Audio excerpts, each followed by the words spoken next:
Here's the plot twist nobody thought they'd see in their lifetime. Congress just voted to kill the NFA tax at the root, but left the paperwork and criminal penalties hanging in midair. The One Big Beautiful Bill Act has already set the making and transfer tax for most NFA items to zero. And now some of the lawmakers behind it are putting the Department of Justice on notice. If the government keeps the registry without the tax, the whole thing could be standing on shaky constitutional ground. In this video, I'll break down the history and purpose of the NFA, how this new law undermines its legal foundation, why members of Congress are now calling out NFA registration directly, and what all of this could mean for you as a lawful, responsible gun owner going forward. What the NFA actually does and why it survived this long. When we discuss the National Firearms Act, we are not just talking about another federal gun law. We are talking about a structure that was deliberately built as a tax and registration machine from the ground up. In 1934, Congress did not openly ban short-barreled rifles, SBRs, short-barreled shotguns, SBSs, silencers/suppressors, or what it called any other weapons, AOWs. Instead, it wrapped those firearms inside a federal tax code scheme. You could keep them.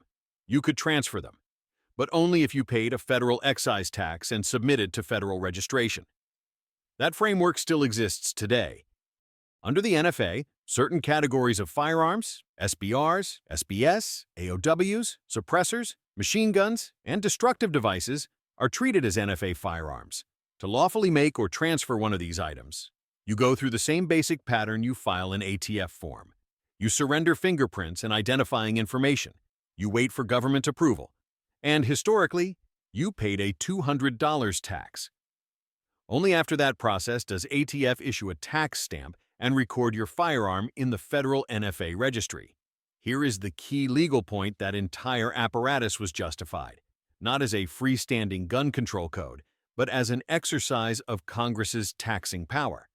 In 1937, in a case called Sonzinski v. United States, the Supreme Court upheld the NFA precisely because the registration and criminal penalties were in aid of a tax.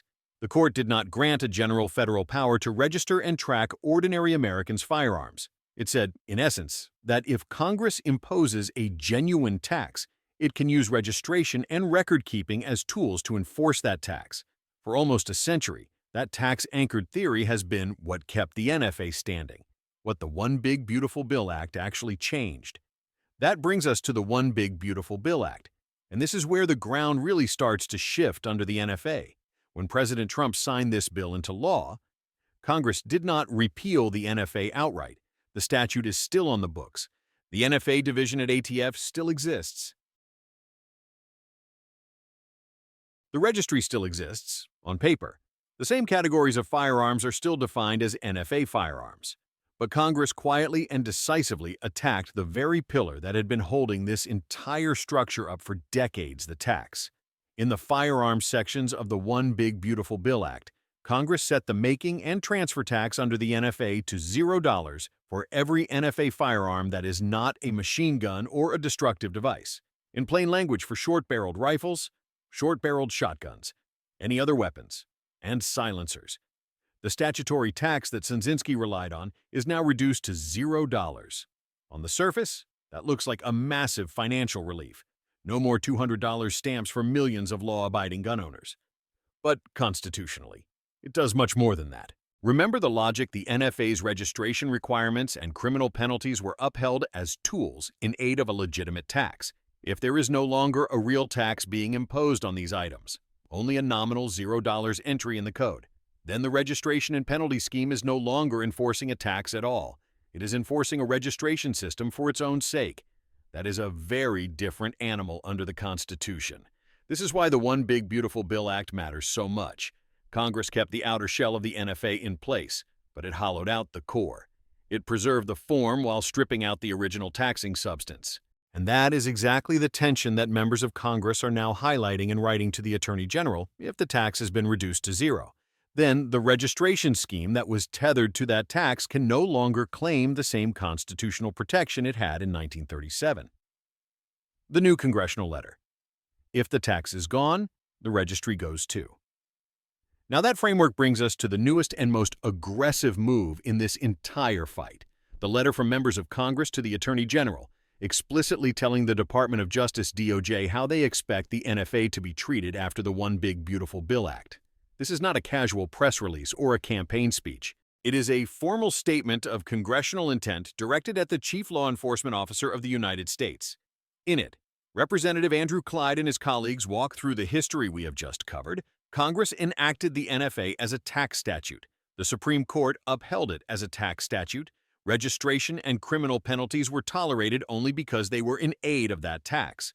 Then Congress explains what it did in the new law for a broad class of NFA firearms. It eliminated the tax by setting the rate to 0. The letter then draws a straight constitutional line if the tax has been reduced to 0. The legal rationale for enforcing registration and transfer requirements on those items collapses. In plain English, Congress is telling DOJ, we did not merely want to make stamps cheaper. We intended to strip away the foundation that justified the registry for these firearms in the first place. That is a remarkable statement for a coordinate branch of government to make. Congress is not just asking DOJ to be nice to gun owners. It is instructing DOJ to realign its litigation positions, to stop defending NFA registration for zero-tax items as if the old tax regulation structure were still intact. And it is putting the Attorney General on notice that continuing to treat registration as a freestanding regulatory power runs directly against the intent of the very statute DOJ is supposed to enforce. For courts that are already wrestling with how Bruen, Heller, and the One Big Beautiful Bill Act fit together, that kind of clear legislative record is dynamite. It tells judges the people who wrote this law expected the registry to fall with the tax, at least for the firearms Congress deliberately pulled out of the tax base. The litigation front. How this changes the two. Lawsuits against the NFA. This congressional move does not happen in a vacuum. It lands in the middle of an already heated litigation landscape, where gun rights organizations have been attacking the NFA from multiple directions. Groups like Gun Owners of America, the NRA, the Firearms Policy Coalition, the Second Amendment Foundation, and the American Suppressor Association have been filing and supporting lawsuits that target the NFA on both constitutional and statutory grounds. Some challenges argue that the NFA fails the Bruen test. There is no historical tradition in 1791 or 1868 of blanket federal registration schemes and federal tax stamps as a precondition to keeping ordinary arms. Others focus more narrowly on suppressors or short-barreled rifles, arguing that these are now in common lawful use and cannot be walled off by a uniquely burdensome regime. Before the One Big Beautiful Bill Act, and before this letter, DOJ could at least argue with a straight face that the NFA fit inside the same tax-anchored box the Supreme Court tolerated in 1937. The government's position was essentially, yes, it is intrusive. But it is part of a tax enforcement scheme that Congress has chosen to maintain. That argument was already strained in a world after Heller and Bruen, but it had some historical scaffolding. After this legislation and this letter, that scaffolding is starting to fall away. Plaintiffs can now walk into court and say Congress just told DOJ that for millions of NFA firearms, the tax is gone, and Congress expected the registration and transfer requirements tied to that tax to go away as well. In other words, the political branch that wrote the statute has openly undercut DOJ's litigation narrative. That matters in at least 3 ways. First, it weakens any claim that registration for zero-tax items is still in aid of a tax. Courts may view it instead as a bare regulatory burden that never received independent constitutional blessing. Second, it opens the door for courts to treat the old Sunzinski reasoning as distinguishable. The case upheld a real tax, not a $0 placeholder with a massive registry attached. Third, it forces judges to confront Bruen on a clean record, without the camouflage of a genuine revenue measure, by asking whether there is any founding-era tradition that justifies a federal registry of common arms owned by law-abiding citizens. In short, these lawsuits were already dangerous to the NFA. With Congress now telling DOJ that the registry should be eliminated with the tax, the government's defensive position has just become much harder to maintain. What this means. Right now for lawful gun owners. The natural question every responsible gun owner is asking at this point is simple. What does this actually change for me today? It is important to answer that carefully, because we are in a transition moment where the law on paper and the law in practice are not yet fully aligned. The National Firearms Act still exists in the United States Code. The ATF continues to operate the NFA division. The registry is still active. Suppose you want to make or transfer a short-barreled rifle, a short-barreled shotgun, a suppressor, or an AOW. You are still required, under current regulations, to file the appropriate ATF form, provide identifying information, and obtain approval before the transfer. The difference after the One Big Beautiful Bill Act is that, for those categories, the tax you pay for that approval is now set at $0. That means two things at once. First, there is genuine and immediate relief. The $200 tax barrier that priced some people out of compliance, or discouraged lawful ownership altogether, has been removed for millions of potential transactions. Second, the registration and paperwork burdens remain in place unless and until courts, or DOJ itself, formally change how the NFA is applied to zero-tax firearms. For you, as a lawful gun owner, that creates a dual responsibility. On the one hand, you should not ignore the current law. If you are acquiring or building an NFA-classified firearm, you should comply with the procedural requirements that are actually being enforced today.